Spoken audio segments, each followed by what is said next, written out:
তিনি যদি সেদিন রাষ্ট্রের হাল না ধরতেন বাংলাদেশ থাকতো না। স্বাধীনতা যদি মাথার উপরে সোনার সূর্য হয় তাহলে তো তার বাণীর কণ্ঠ জিয়াই সুনিশ্চয়। শহীদ প্রেসিডেন্ট জিয়াউর রহমান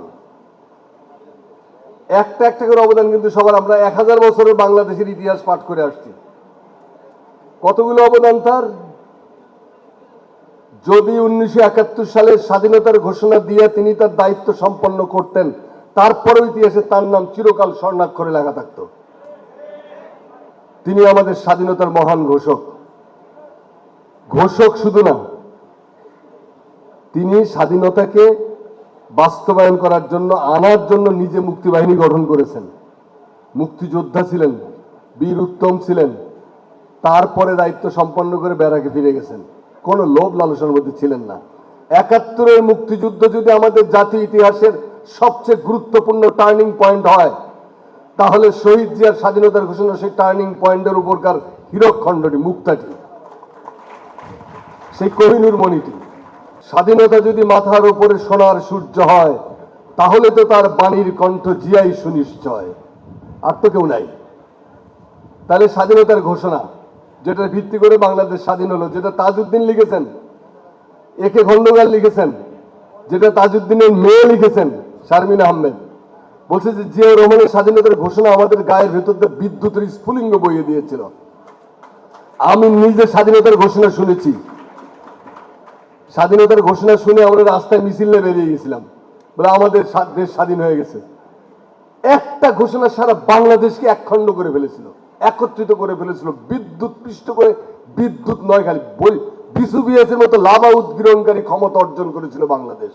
ঝাঁপিয়ে পড়েছিল মুক্তিযুদ্ধ। এগুলো শুনতে আওয়ামী লীগারদের এবং বাংলাদেশের স্বাধীনতা বিরোধীদের গা জ্বলে। তো সেটা জ্বলুক। তারপরে আসেন 7ই নভেম্বর।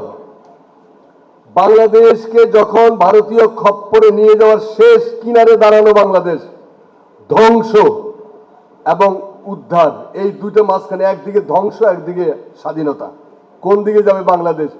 সেই ইতিহাসের ক্রুশিয়াল মুহূর্তে, সবচেয়ে সংকটাপন্ন কণ্টকাকীর্ণ মুহূর্তে, যে মানুষটাকে কেন্দ্র করে বাংলাদেশ দাঁড়িয়ে গেল, 7ই নভেম্বর বিপ্লবের মহানায়ক, সে তো শহীদ প্রেসিডেন্ট জিয়াউর রহমান ছাড়া তো আর কেউ নয়। এইখানে কার কি ভূমিকা, কে কি ছিলেন, কোনটা ছিলেন, এগুলো নিয়ে সাধারণ গবেষকরা মাথা ঘামান। কিন্তু আমরা জানি জিয়া ছিলেন কেন্দ্রবিন্দু। তাকে কেন্দ্র, তিনি যদি সেদিন রাষ্ট্রের হাল না ধরতেন বাংলাদেশ থাকতো না আজকে। 75 সালের 16 ডিসেম্বরে, 71 সালের 16 ডিসেম্বরে যে স্বাধীনতা অসম্পূর্ণ থেকে গেছিল, সেই অসম্পূর্ণ স্বাধীনতাকে পূর্ণতা দিয়েছিল 7ই নভেম্বর। এটা জিয়াউর রহমানের একক অবদান। কাজে 7ই নভেম্বরের যে রেভুলেশন ডে, সিপাহী জনতার এইভাবে কাঁধে কাঁধ মিলিয়ে সংগ্রাম আমাদের ইতিহাসে মাত্র দুবার ঘটেছে। একটা বাহাদুর শাহ জাফরের নেতৃত্বে 1857 সালে, আর একটা শহীদ প্রেসিডেন্ট জিয়াউর রহমানের নেতৃত্বে 1975 সালের 7ই নভেম্বর। দুটো দিনই আমাদের জাতীয় ইতিহাসের অমর দিন। এই যে এতগুলো রাষ্ট্রনায়কের নাম বললাম, কেউ কিন্তু কোনো রাজনৈতিক দর্শন উপহার দেন নাই। ইস্যু ভিত্তিক রাজনীতি করেছেন, কর্মসূচি ভিত্তিক রাজনীতি করেছেন। কেউ কোনো ফিলোসফি দেন নেই।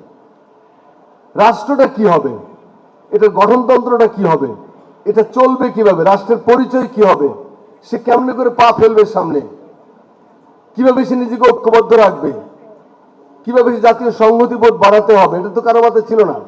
জিয়াউর রহমান এবং একমাত্র 1350 থেকে শুরু করেন, বা 606 খ্রিস্টাব্দ থেকে, 606 থেকে আজকে পর্যন্ত একজন একক রাষ্ট্রনায়ক যিনি বাংলাদেশের ইতিহাসে প্রথমবারের মতো একটা রাজনৈতিক দর্শন উপহার দিলেন।